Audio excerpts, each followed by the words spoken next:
How Americans Dressed to Survive the Great Depression.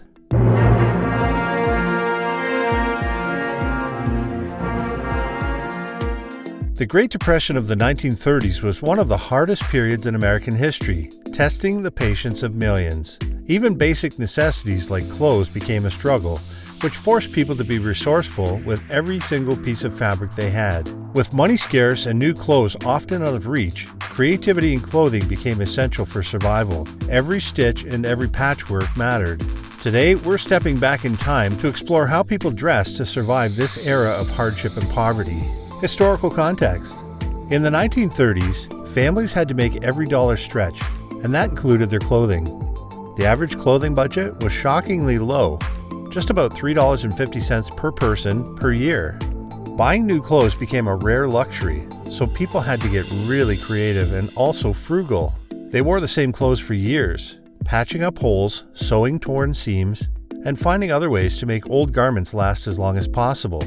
If something could be reused, it was. Dresses were cut down to smaller sizes for children.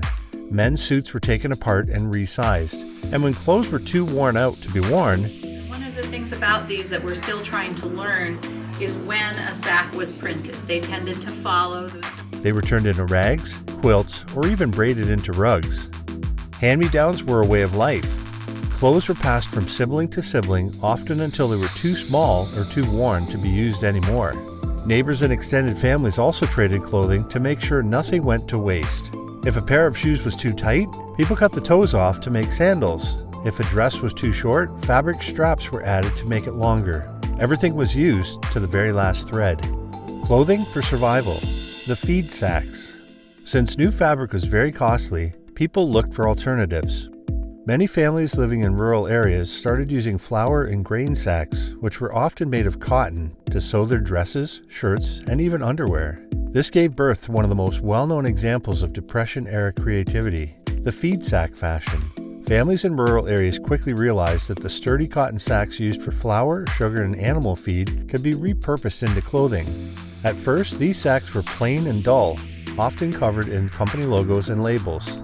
But as manufacturers noticed people reusing them, they began printing the sacks with floral, checkered, and other decorative patterns to make them more appealing. Some even designed them with little girls' dresses or aprons in mind, adding brighter colors and softer textures.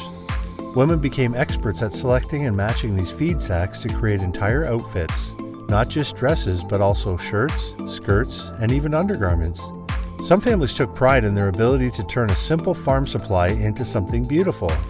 And companies started advertising their sacks as washable prints to help families feel like they were wearing real clothing rather than repurposing grain bags. Sewing and creativity now became essential skills, and many women exchanged patterns or taught each other new techniques to make their homemade clothing look as stylish as possible.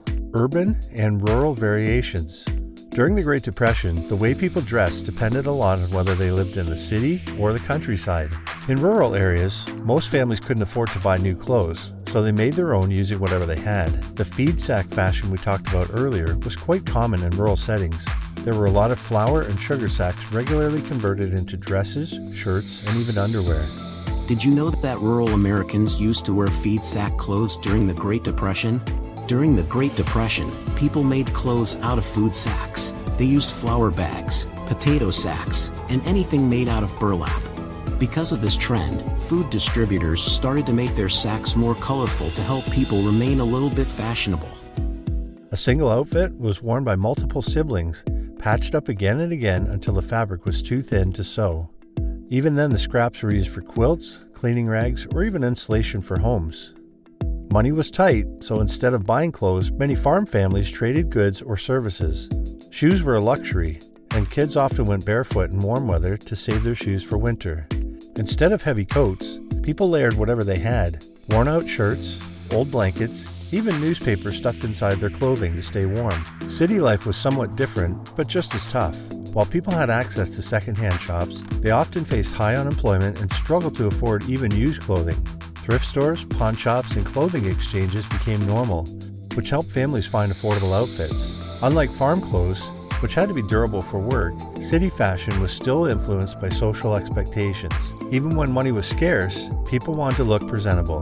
Men patched up their suits and kept them as neat as possible, while women found creative ways to repair and restyle dresses. Tailors and cobblers became essential in helping families make their clothing and shoes last as long as possible. A single pair of shoes might be repaired or resold over and over, sometimes lasting for years. Jackets, trousers, and dresses were constantly being altered, resized, or resewn to fit younger family members. Given the financial situation of many people, they couldn't afford professional repairs, so they learned to do it themselves. Mothers and grandmothers passed down sewing and mending skills, teaching their children how to stitch up holes, patch worn-out fabric, and make old clothes look new again. Nothing was ever thrown away without first being repurposed in some way. Some small businesses even began to rent out fancier clothes for occasions like weddings or job interviews. Even when faced with sheer poverty, it's the human nature to look presentable, and people found ways to do precisely that. Whether in the city or the countryside, being resourceful was key. A farmer's wife might turn a grain sack into a beautiful dress, while a city tailor could resize an old suit to make it look brand new. No matter where they lived, people found ways to get by with what little they had, proving that creativity and resilience could help them survive even the hardest times. Identity and dignity. All this shows how people preserve their dignity and identity no matter what the circumstances are. Clothing is not just about survival, it's one of the few things that instill a sense of self and confidence in us even when times are tough. And people tried to make sure it reflected that. From the feed sack fashion to the repeated mended shirts, people's determination to keep going was visible in everything. They took pride in looking as presentable as possible. As we saw, communities also played a crucial role in helping each other maintain the sense of dignity. Neighbors shared sewing patterns, passed down fabric scraps, and taught one another techniques to make clothes last longer. Mothers taught their children how to stitch up holes and reinforce worn-out seams, so that even the youngest generation understood the importance of making do with what they had. This was actually one of the rare times in modern history when people had to go back to bartering. Clothing swaps became common, allowing families to trade garments that no longer fit for something more suitable. Even in the hardest times, people found ways to help one another maintain a sense of normalcy, because no matter what happens, society keeps running.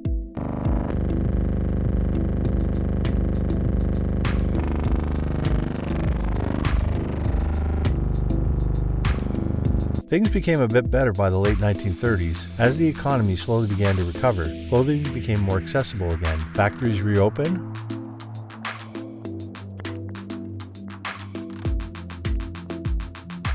wages stabilized, and stores filled up with ready-made garments. But the lessons learned from the Great Depression didn't fade away, and neither did people's habits. People had become experts in being thrifty, learning to stretch every resource and find value in what others might have thrown away.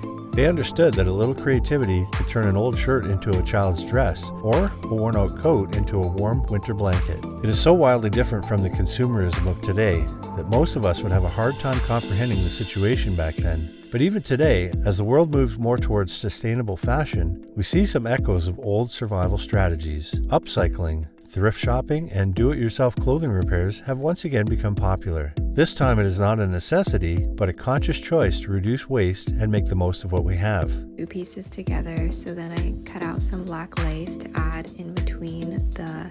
The Great Depression forced Americans to rethink how they dressed, and they turned necessity into inspiration. As we look back on this period, one question remains.